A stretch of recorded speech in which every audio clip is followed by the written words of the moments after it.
Well, hello, welcome back to the Right Lego Bricks YouTube channel. I know it's been about a week and a half since my last video. I've just been very busy with work.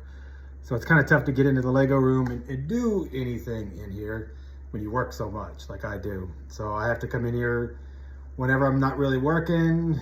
Today, I had to have training day at work. So, I was like, hey, I need to make a video, get something out there for y'all.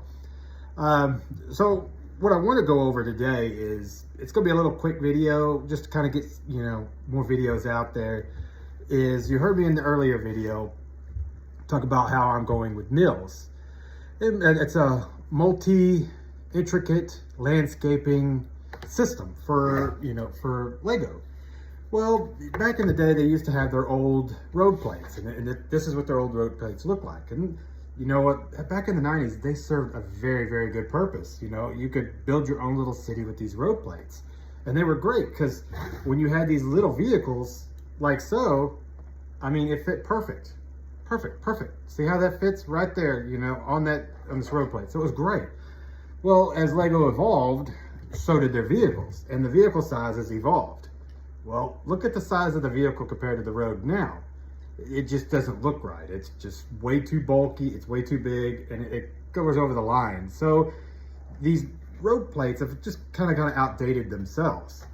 Well, and then probably about a few years ago, Lego decided that, they don't want to do road plates anymore, and they're going to introduce these other style of plates, which, hang on, let me get you one, which I have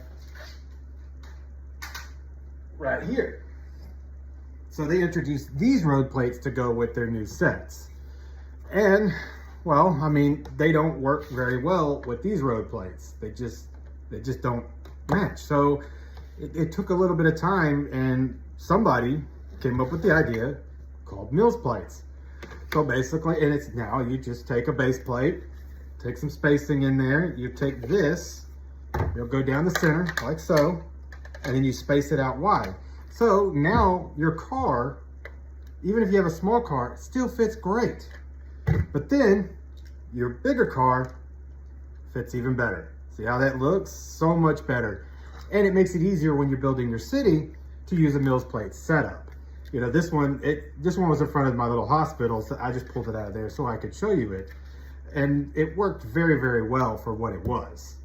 And so that's one of the things is I've been doing is trying to convert my city over to MILS plates. It just takes a lot of parts. As you can tell, just alone, all your little flat tiles right here, it takes a lot of flat tiles just to do the sidewalks.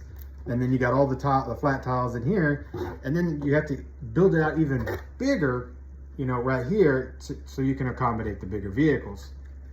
So that takes a little bit of time. It takes a lot of parts. It probably takes you a good 20-30 minutes to build a MILS plate.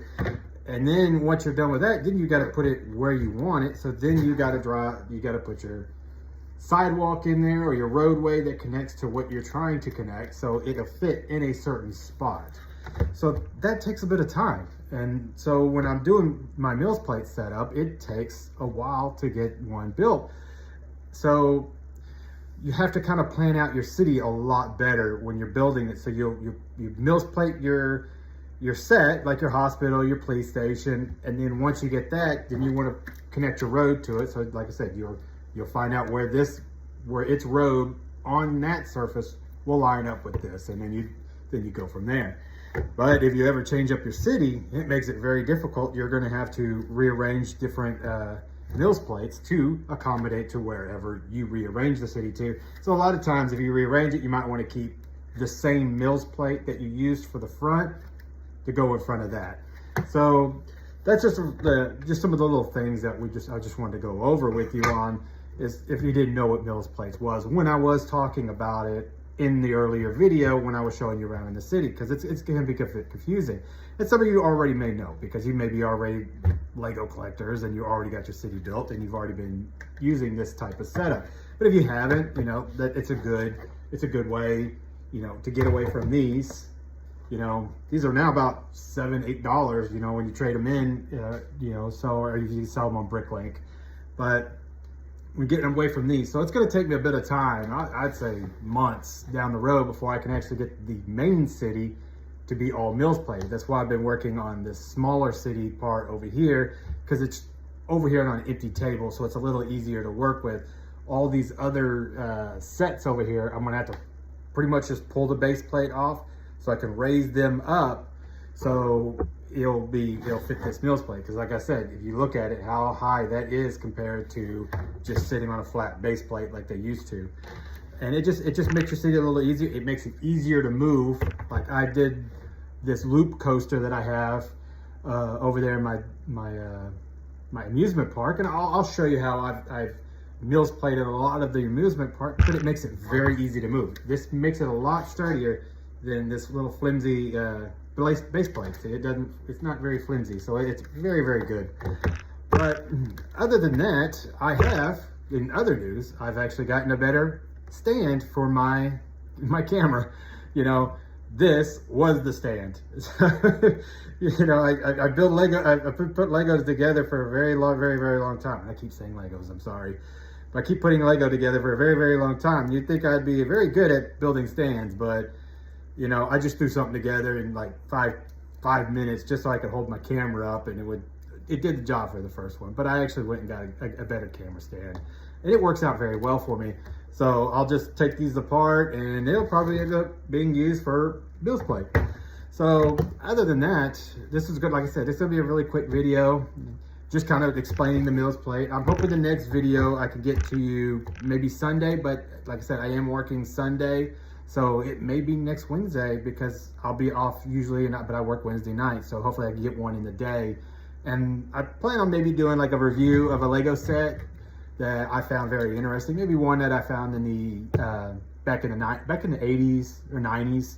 You know, just kind of showing you some of the sets that have been around for a very long time that I do own. If there's something you want to see that you saw in my collection during my walk around in my first video, just, you know, send a comment and I'll do that one for you so you can see what it looks like. But other than that, like I said, this is going to be a really quick video.